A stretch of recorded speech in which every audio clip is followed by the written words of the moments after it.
guys, Ashley here. I'm here to review the Eucerin Advanced Repair Lotion. Now, I've been using this since I was in middle school. So I have been using Eucerin for a very long time. I am almost 40 now. Don't want to tell you that.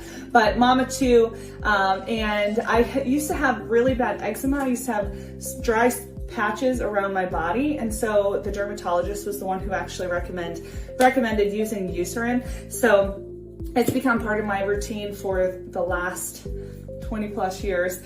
So I'll show you, it's a little bit thicker on the lotion side, but not too thick that you can't spread it. So there's that lotion here. I like to spread it on my dry spots. If I'm feeling a little bit lazy, and that happens sometimes, I'll just put it on my knees and my elbows, just those little bit drier spots on my body. But it feels really nice, it's not scented, and it keeps your skin feeling nice and smooth. So I'd say if you have issues with dry skin, I would highly recommend using this Eucerin Advanced Repair Lotion. I've been using it, I've been a loyal fan for many, many years. So I think if you are looking for a product to help with your dry skin, I would highly recommend this Eucerin Advanced Repair Lotion.